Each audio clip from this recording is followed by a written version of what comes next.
Growth Pod is brought to you by Genero, a leading growth agency in the Nordics. We interview marketing experts, business leaders, and entrepreneurs to uncover the stories and strategies behind profitable growth. Rolf, welcome to the show. Thank you. Thank you for having me. Really excited to talk to you about everything that you got going on. And one thing that stood out as I was kind of preparing about this and reading a little bit about Paulig is I realized that my view of Paulig was very outdated because I thought it's a Finnish company that sells mainly coffee and maybe some other side businesses, and became really clear to me that it's a company that sells a lot more than coffee in a lot more countries than Finland. So it's one of those maybe Finnish like success stories that I don't think people really necessarily think about. Yeah. So obviously really excited to talk about everything that you're doing and so on. But before we get there, if you could start with sharing a little bit about your background. You've been working in a lot of different places with a lot of awesome brands. So how did you get started, and what's been your journey to where you are now? Well, I started my career in the beginning of 90s, working for Unilever, Vandenberg Foods. And why I chose a food company was because I've always been interested in food. From the very outset, my dad was a great cook, and I think that he instilled in me an interest in food and that part of living. I stayed with Unilever, working with things like Lipton teas and margarines and what have you. But my international career really started at a bus stop in Crete. Where I met a couple. I was on holiday with my then girlfriend and now wife,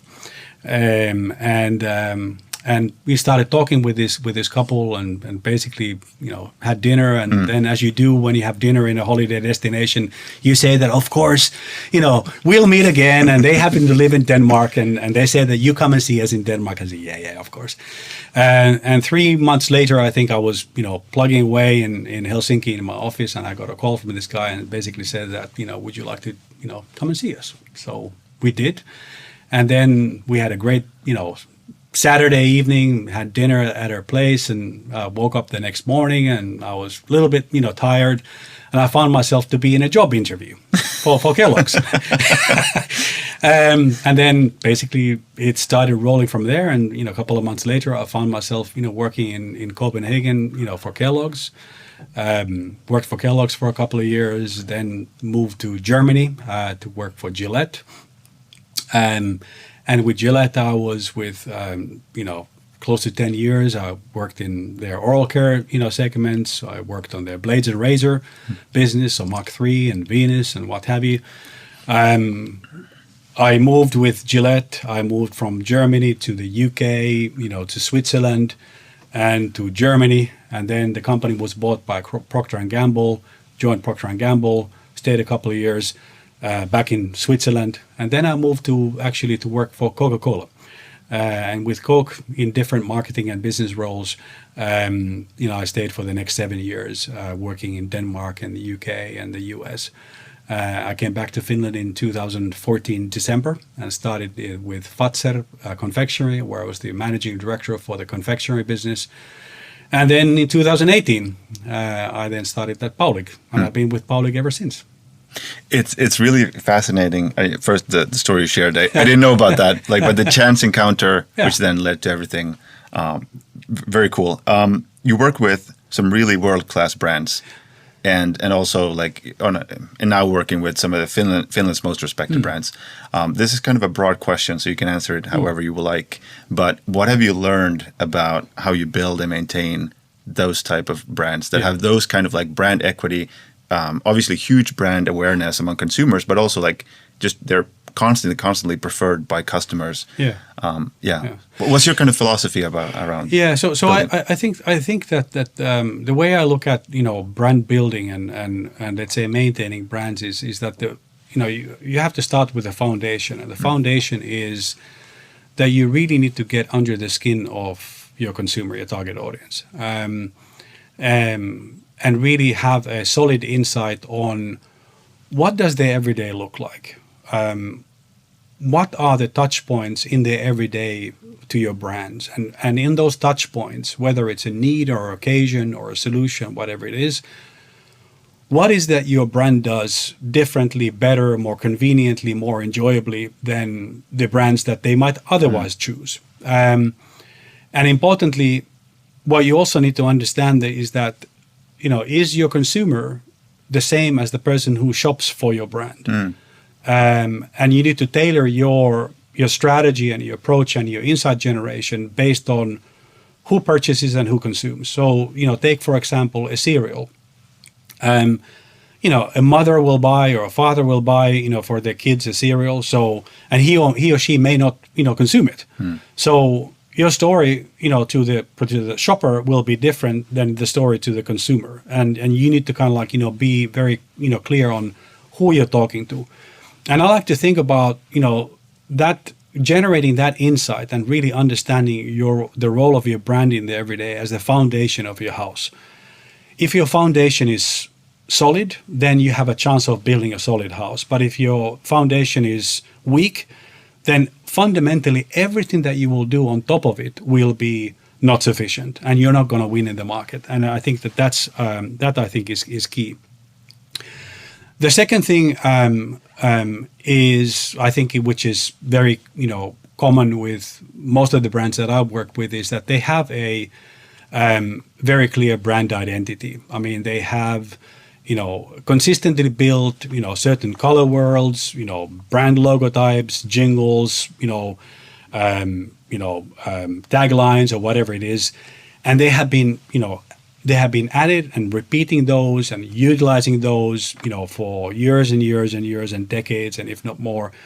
And of course, the idea here is that once you have that insight and once you have that instant recognizability for the consumer, you create a situation where the consumers and the shoppers are on autopilot. So they go to the store, and the only brand that they see, regardless of whatever they might be confronted with, with the retail, they'll only see you. And that, I think, is key.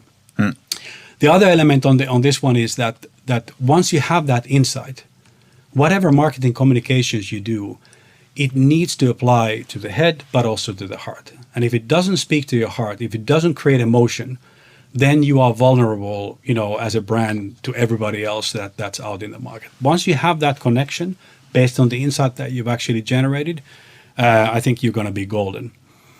And then, with brands that have been around for a long time, I think what you need to understand is that you can create a brand leadership position, and it takes a long time to create, but you can lose it very quickly if you become complacent.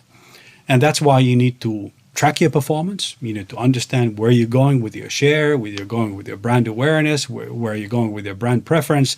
And you need to have that toolbox available so that you can at all time, start to get a feel as to, are you moving in the right direction, or am I indeed moving into a dangerous water? And that, I think, is something that is also vital.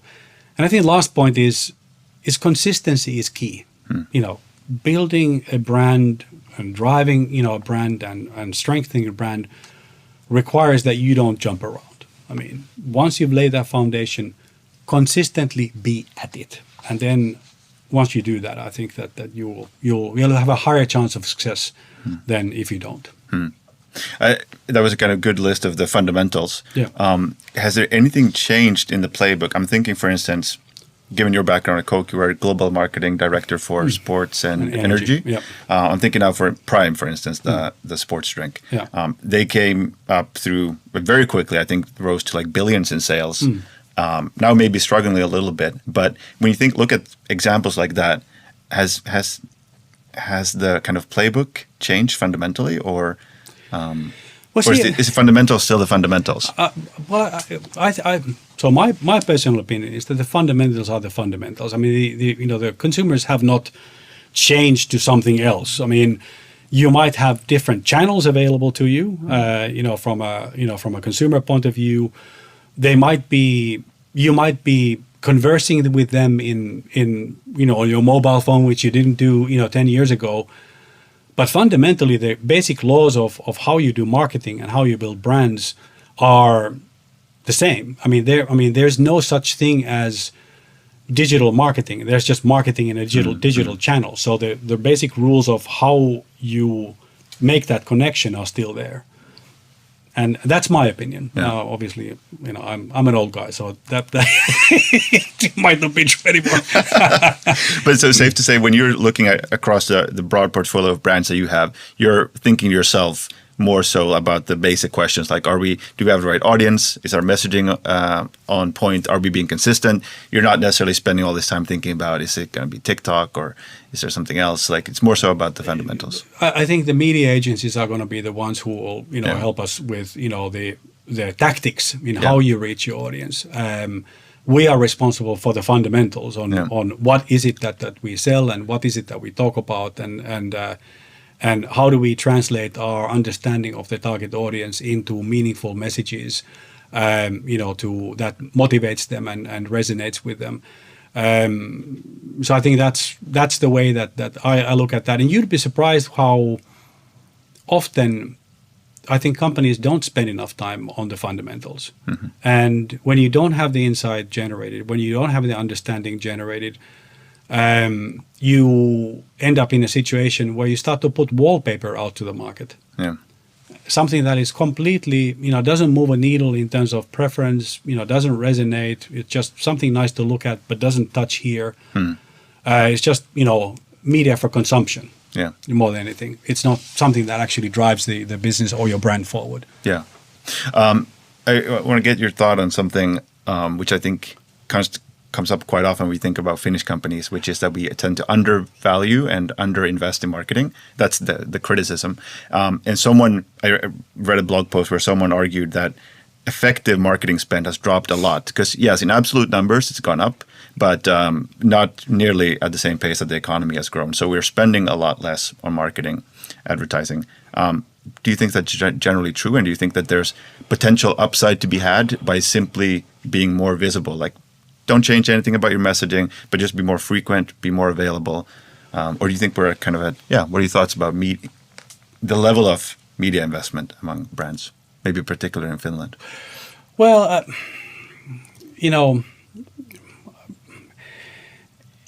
it's hard to say when you are a brand. It's hard to say when you reach a saturation point, with your message. It depends on the quality of the message. Depends on who you're talking to, whether you talk to a more mature audience, you talk to a younger target audience, your strategies will probably and tactics will probably evolve.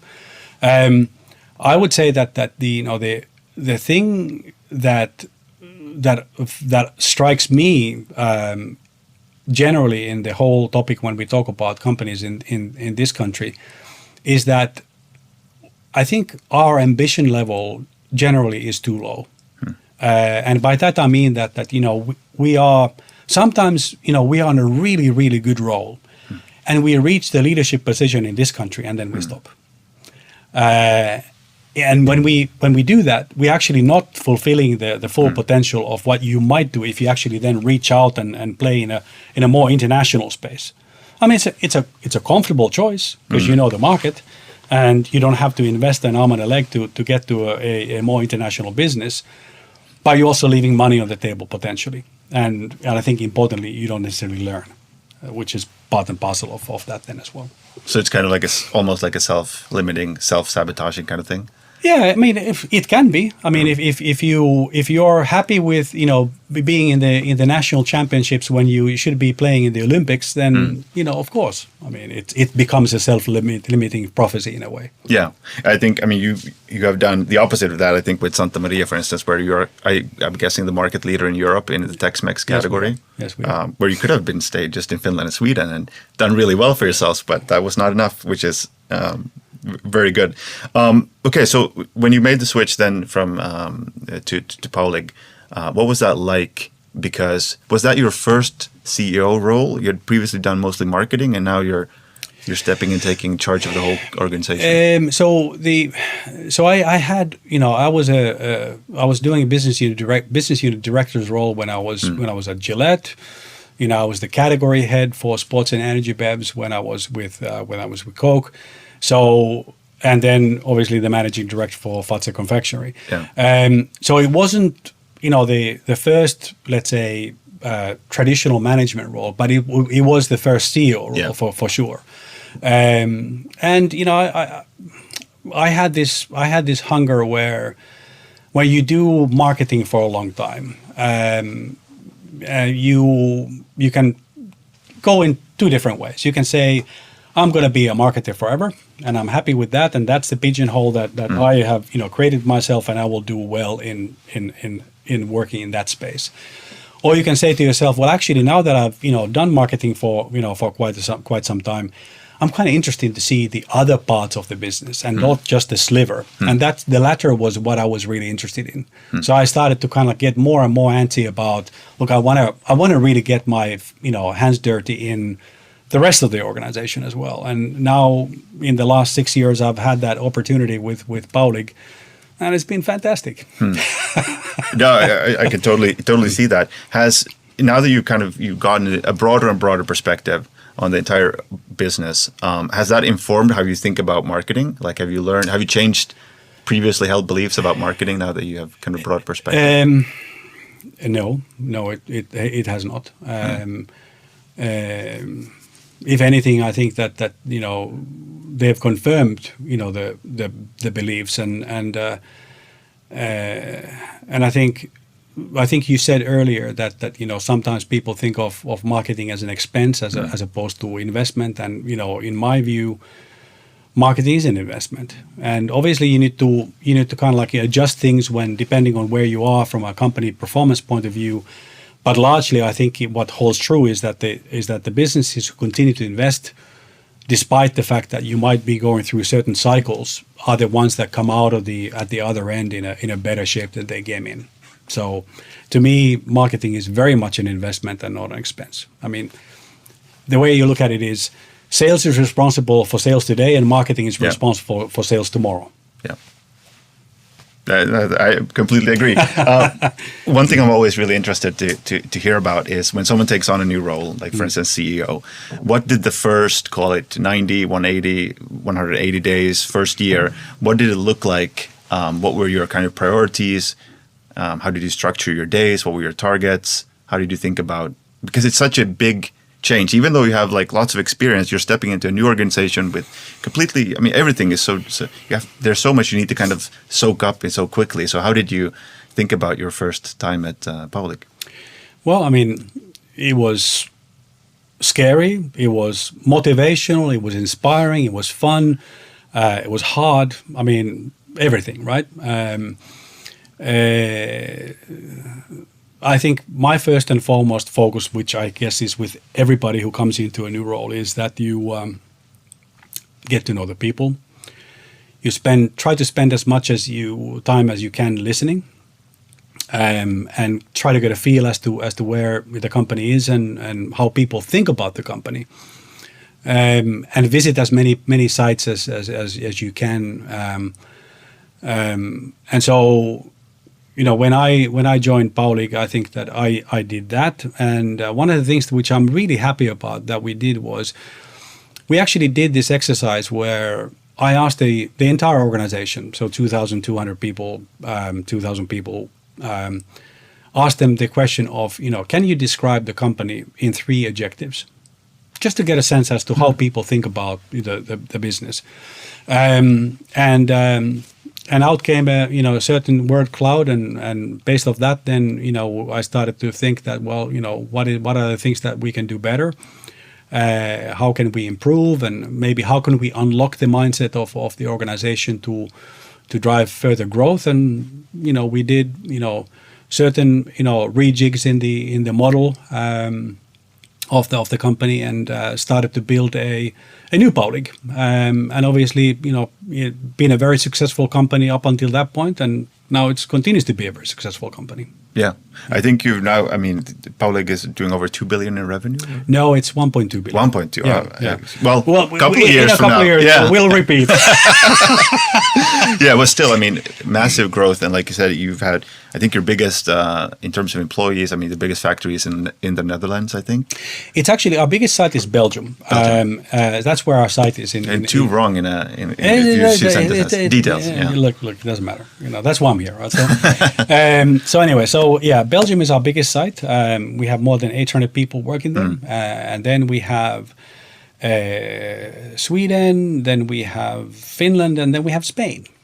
Yeah. We have operations in 13 different countries. Yeah. But Belgium is the biggest, and that's where we have the vast bulk of our Tex-Mex production actually happens there. Yeah. I want to talk about a couple of different things that you've been doing at Paulig. One thing that I think is just super interesting is Santa Maria case. It was purchased, I think, in 2011, so that was before you joined. But and obviously, I mean, there's no public numbers or anything, but safe to say it's been extremely successful, the acquisition. So you talked about some of the fundamentals there, but when you're looking at a brand like Santa Maria, like what is it that gives it that scalability, what is it that allows a brand like Santa Maria to become a European category leader, as opposed to, I mean, there's tons of brands. And if you go to the store here in Finland, there's local in all different categories. Most of them are very small. Most of them remain very small. And then there's I guess there's maybe only one Santa Maria. But nevertheless, there are the ones that really then take the next step. So, like, what are the ingredients that allow a brand to do that? Well, I mean, none of this happens overnight, of course. And, you have to realize that Paulig first started to cooperate with Santa Maria Company in 1989. And in 2010, the company bought the majority stake in Santa Maria. 2011, we bought the full ownership of the company. So we've been working on the Santa Maria larger portfolio for more than 3 decades. And over that time, if you take Tex-Mex, we have doubled the business many times over that course of the 3 decades. So there is no magic, let's say, point that you say you do this and then all of this happens. I think what is key is that the way that we have built Santa Maria is by largely using the things that I said early on about how do you build and maintain a brand. That has been a constant feature. So we've made sure that the brand is visible. We've made sure that we learn from the things that we do and reapply that learning to do things better. So it's gradual improvement, which has been key. We've upskilled our teams to make sure that we can talk about and conceptualize meals in an attractive way to the consumer. And part and parcel of the reason why we have been so successful in Tex-Mex is because we have been able to conceptualize to the consumer and the shopper a Tex-Mex meal, which is you take your foundation, you take your protein, you take your spices and salsas and veggies, and you have a meal. Voila. So nothing, it's not too complicated, but that is the secret sauce in the way that you make it simple and make it attractive, and it becomes very easy for people to understand how you actually interact with this proposition. And we have done that. We've taken the learning from how to do it really, really well in Sweden, and what we have done is we've really simply replicated that formula. We've taken that formula and said, okay, this is how you've done it in Sweden. Well, here's how you do it in Finland. Here's how we do it in Norway. That's how you do it in Denmark. This is how you do it in the Baltics. That's how we're gonna, also apply it to the Netherlands. So that's so. There's no reason to reinvent the wheel when you have essentially cracked the code on how you do it. And it's very tempting for the organization to think that, well, it works there, but it won't work here. And you have to kind of fight that urge to try to tailor everything when you don't have to. Some cases you do, but with a portfolio that is fundamentally, speaks to the need for tailoring your meal, speaks to the need of wanting to make something as healthy or as indulgent as you want. Yeah. Talk about the convenience. You don't need to. And we haven't had to do that. And now we're kind of at a space where, we are, together with our customer brands Tex-Mex business, we are the market leader in Europe. And it's more than, half of our turnover as a business. So, and it will continue to grow. with that formula. Yeah. So that's really been the key for us. Consistency. Yeah, remarkable success, and I guess there's also like you said, there's the urge or the temptation to go and try to change things, and it's surprising that when you have something that works, the human kind of impulse seems to be let's change it, as opposed to being like let's just double down and triple down. Well, I think it's just human nature. I mean, what you want to do is you want to show that you add value. And sometimes the best value that you can add is to replicate, the successes from elsewhere. And it's completely natural and I completely understand it. Made that mistake many times myself. But that really is the key. And you have the playbook. Yeah. That's how you do it. And when I was working with the energy drinks, and our main competitor, obviously at that point was Red Bull. Red Bull had a perfect playbook, which they applied every single time they moved to a new market. Every time the same playbook. So it works for big brands. Works for small brands. Once you crack the code, it's about keeping it consistent and replicating. Of course, I mean, then you need to monitor and understand whether you're actually moving the needle. Of course, small adjustments need to happen. But at the end of the day, it is not rocket science. This is about commercial execution. It's about landing the right messages with the consumers, having the right story to the trade in terms of what this category will do to you and why is it of interest to you. Having beautiful packs and having the right quality product, great tasting products. That's the formula. Got it. And but like you said, I think then it becomes everyone wants to add value. So then I guess it's key when you have a brand manager that comes in to tell them that hey, we got the playbook. Like you need to execute, yes, but the expectation is not for you to reinvent this thing, because otherwise, like you said, human nature, we want to prove ourselves and so on. Yeah, I mean, of course. I mean, we always listen to great ideas. Yeah. I mean, nothing is carved in stone in the sense, but and of course, there's freedom within the framework, to tailor certain things, and that's part and parcel of the fun, of course. Yeah. But you need to then ask yourself, well, is this change going to fundamentally, result in a totally different outcome, in a better outcome than you would if you would not do this thing and invest the time and money and resource to do that? Yeah. So it becomes a question of choice. Yeah. And what is the degree of change that you expect to get by applying a new way of thinking to a certain problem? Yeah. How are you thinking now at potential future acquisitions? Like, is it most of it looking at these smaller brands that maybe have the potential to do something, or are you looking at companies that have, like you said, kind of figured out the formula? Because obviously you have the resources, you could scale it. Like I could tell you everything, but I have to kill you. No one's listening. We're just speaking in private. No, so all joking aside. But you are looking then, I'm guessing. Yeah. No, well, of course. I mean, I think that it's no secret, to anyone who's out there in the market that we as a company, we are interested in of course, in organic growth, in as much as obviously we drive organic growth, but we're also interested in adding, new capability and new category, new expertise into our portfolio. And we just did a couple of years back, we, bought a company in Spain called Leven at the time. And Leven, we bought because we had an interest in the snacking category. And, we felt that Leven added a lot of, let's say, capability, expertise, from a knowledge, but also from a manufacturing capability point of view to our portfolio.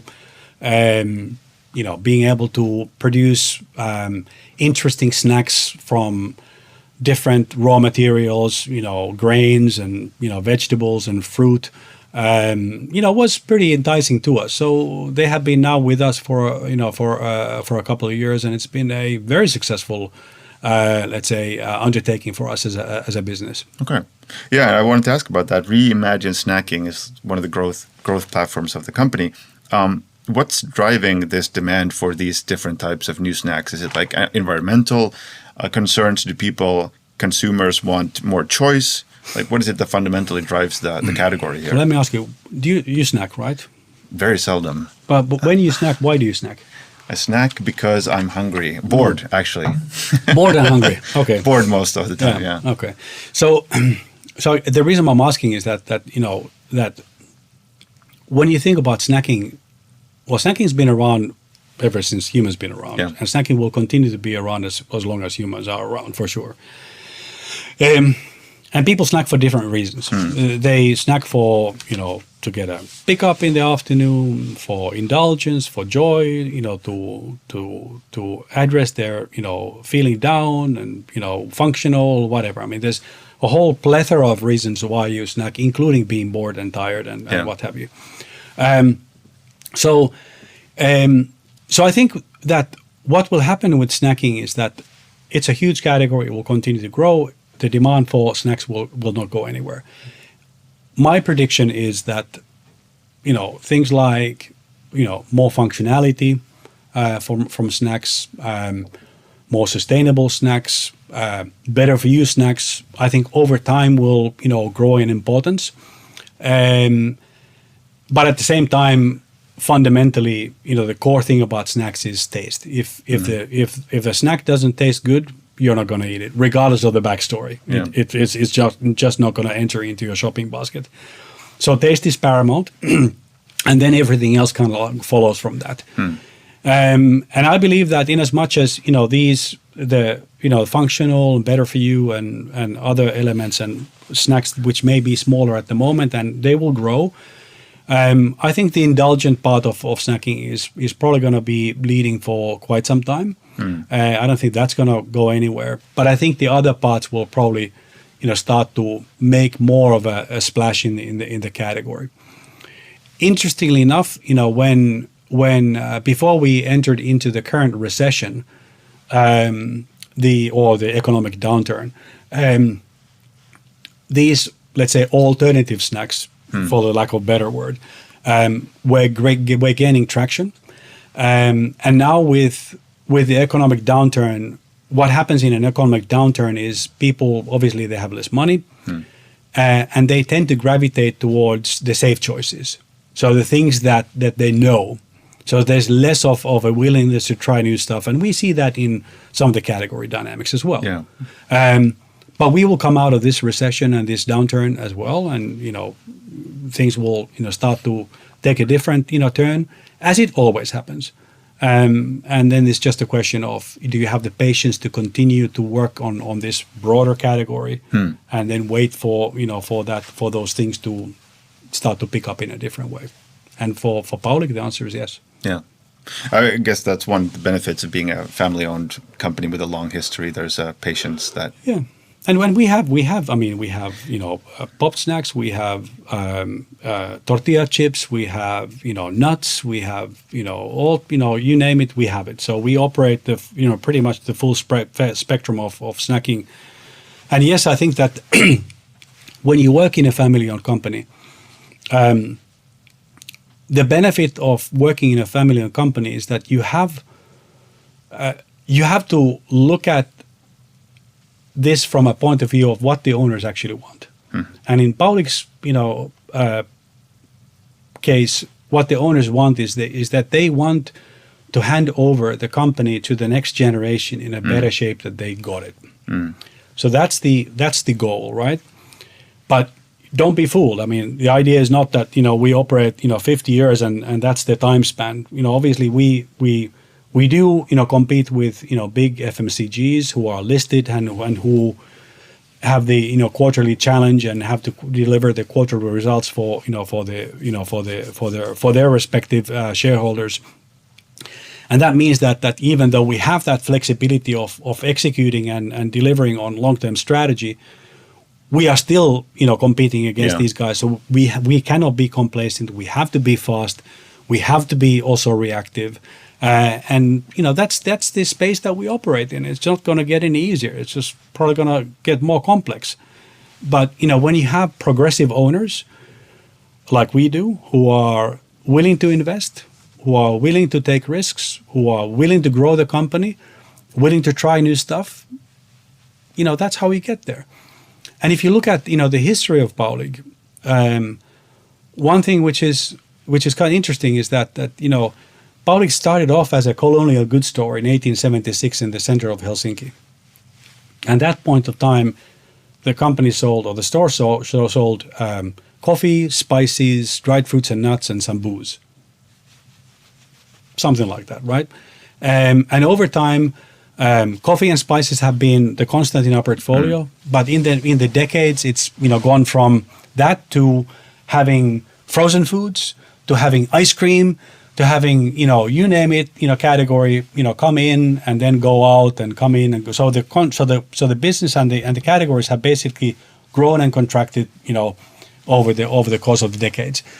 But that's also how you remain relevant and fresh and interesting to the consumers. When the consumers see that you actually, oh, you're doing this, or you're doing that, and you're also relevant for the retailers, right?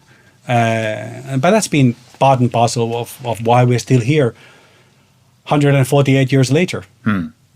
So I mean, the company has had to reinvent itself many, many times. I'm guessing the thing that changes, maybe the cycles are more compressed now, changes faster. Changes faster. Competition is now I can't say what the competition was like in the 50s, but competition is probably tougher. Yeah, at least more global. Yeah, it's more global. For the consumer, the marketplace is not the corner store anymore. It's a global marketplace, and from that point of view, it is more difficult. But I think that the secret why we are here after 148 years is driven by the fact that we are. We have been curious about the surrounding. We have been willing to try out new stuff, and we've tried to anticipate trends, decade in, decade out, so that we always stay fresh for the consumer. It held the truth in 60 years ago. It's still the truth, nowadays, and that's why when you look at companies who have been around, I mean, in 2 years' time we'll be 150. You don't have many, certainly not many food and beverage companies that have been around for 150 years. So you're kind of quite an exclusive club as a company when you get to that point.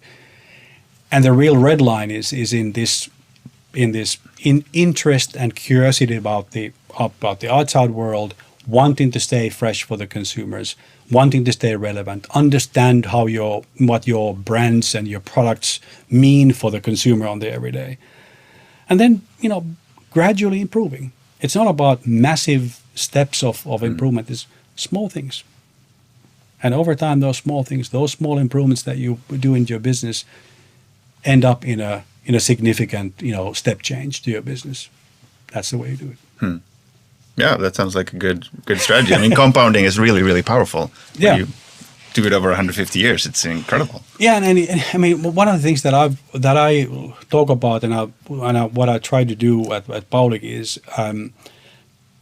is I'd like us to I want to create a virtuous cycle of learning, which is we do something, we analyze what we did, we apply that learning, and we do again.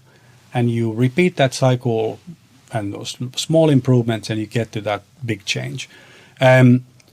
What prevents that in some cases, and that's a nut that I think that we still need to crack as a company, and I presume that quite a lot of other companies need to crack as well, is that it's human nature to be wanting to talk about successes. And of course you learn a lot about successes. But people shy away for understandable reasons. People shy away from, they really don't want to talk about the things that they really screwed up. And it is uncomfortable. But once you get over that hurdle, and if you get to the point where people feel comfortable about talking about the things that they screwed up, that's where the real learning happens. Now, have we as a company gotten to that point? No. Will we try to get there? Absolutely. Because fundamentally, if you don't talk about things and if you pretend that you don't do mistakes, then you, and if you don't do mistakes, then you're not doing anything. I mean, that I think that old saying, holds water. For sure. Yeah. Do you have any personal kind of favorite screw-ups stories?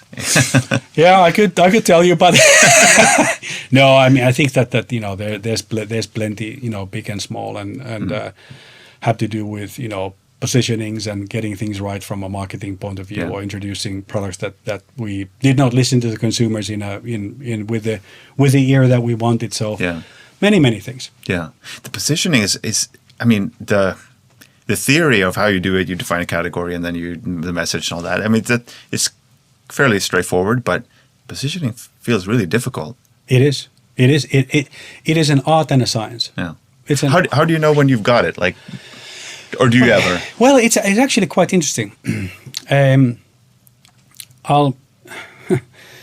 I was working at Gillette, and we were launching this global oral care product to the marketplace. This was in 1997, and we were doing some groundwork, to really capture the positioning of the product. And I remember I was in a focus group in Chicago, because it was a global launch, and I was in a focus group in Chicago, and I was listening to this group of people conversing about the proposition that we had on the table, and then during that part of that focus group, there was a gentleman who made a statement about how they should be talking about this particular product that we had in mind, and it was just, we were kind of close, but we hadn't cracked the code in terms of how do you actually express yourself in the right way from a positioning point of view internally, and then to your stakeholders, so you can actually create meaningful advertising. I remember when this guy then talked about and made this statement. I looked at my boss at the time. He looked at me, and we were like, "Yeah, that's it." And this particular statement that we have is still being used, today, in the oral care category, in the nowadays the Procter & Gamble, business. So it requires a lot of hard work. Sometimes it's luck, like in this case, but it's an art and a science. Yeah. There is no scientific way of getting to it. It always requires a bit of judgment, bit of luck, and trial and error, I think, in some cases. For sure. And like you said, I mean, I don't think you can substitute judgment with endless amounts of research. It feels like at some point, someone needs to say, this is what we believe in. And it's based on judgment, experience, understanding about human nature. Yep. And it's fascinating how, if you have that insight, whatever that sentence was, it can carry for like decades and drive the entire strategy around that one insight. That's it. That's exactly it. And and that's where when you have the insight honed in and nailed. And for us, it took. I was almost to the verge of tears in terms of bored to death of trying to nail this. Until it then finally actually happened. But it just shows to you that you cannot rush it. Yeah. And that foundation needs to be laid in a solid way, so that it carries over time and it rings true, to this generation, these consumers, but also to the next consumers and so forth. That's when you know that you have it. I'm not advocating that everything is stagnant and you should always stick to 100%. What you started with. No brand does that. But the successful brands have been more consistent than inconsistent in how they kind of work with their brands and work with their propositions. You look at the famous blunder in 1980 when Coke altered their recipe, and then quickly altered it back. Yeah. Why would you do that? Yeah. You'd been around for more than 100 years at that point. So that was fascinating that they actually did that. Well, I mean, I wasn't privy to, and neither of us were privy to that conversation, but I'm pretty sure that there was very compelling, case as to why you wanted to do that. And but it just showed that sometimes it's better not to, when it doesn't need fixing, don't fix it. Yeah, for sure. I think just a kind of a personal question. I mean, the judgment is so incredibly valuable, I guess, in all professions, but marketing, it feels like it's super, super valuable. I mean, you can learn tools and sticks, tricks and tips of the trade, but acquiring judgment is incredibly important if you want to be an effective marketing leader. What's the best way to go about that besides experience? Or is it just you have to work with a lot of brands, you have to see how they succeed and how they fail? Or is there any way that one can acquire judgment more easily? Make a lot of mistakes. That's, simple, but not. Yeah, I mean, it's and you don't have to make a colossal blunder, of course, but as with any learning, you try stuff, and and I think that you have to ground your judgment on a thorough understanding of your target audience. That homework is scientific. You can do that, right? But then the judgment part comes on top of that. And then you can, spice it up with the mistakes that you made to then land on something which creates value, to your consumers and your stakeholders. Yeah. Learning from mistakes that requires a kind of closed and tight feedback loop, because you need to know when you made a mistake. And I guess that can be hard when you're dealing with FMCG. Like, how do you make sure that the teams, the people working at Paulig with your different brands are getting that actionable feedback of like, oh, our position is wrong, our messaging is wrong, this product, the product features need to be tweaked. Like, how are you generating, you mentioned insights, like how are you generating those insights, those feedback on a scale? So I think that the feedback loop is something that I think, as in our case, the marketing team is, that's a community, and they have their way of analyzing and understanding on whether they're on the right track. And by and large, I think that we're doing a good job in that.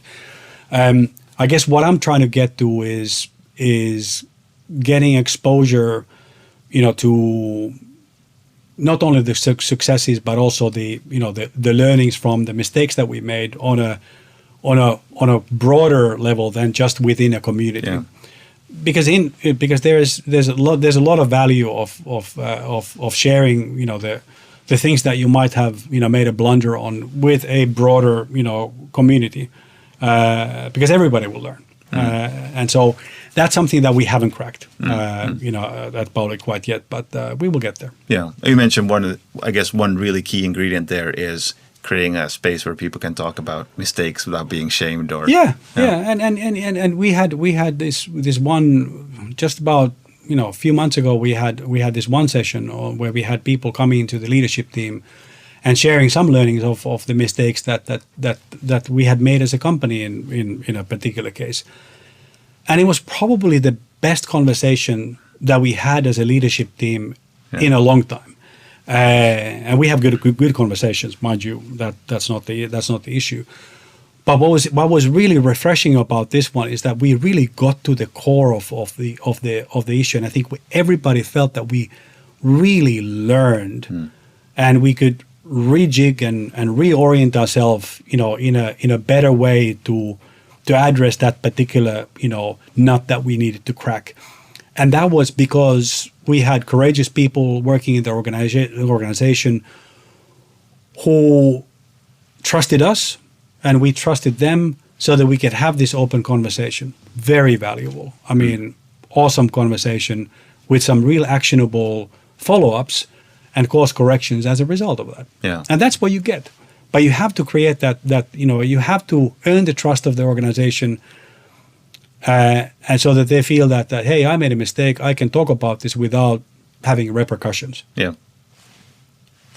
You need to create that environment. Yeah, and it's so energizing, and obviously, these conversations need to take place in person. I find for. Oh yeah. I mean, you can't have that over Zoom. No, you don't feel the energy. No. That will be a kiss of death, that one. But you have to have that live. We had that live, and it was beautiful. Yeah. Very good. Yeah, awesome. I want to talk about sustainability and how you're thinking about it at Paulig, and maybe especially from kind of a investment business case point of view. Yeah. So we spend. I have spoken about sustainability on multiple forums over the course of the last 3-4 years.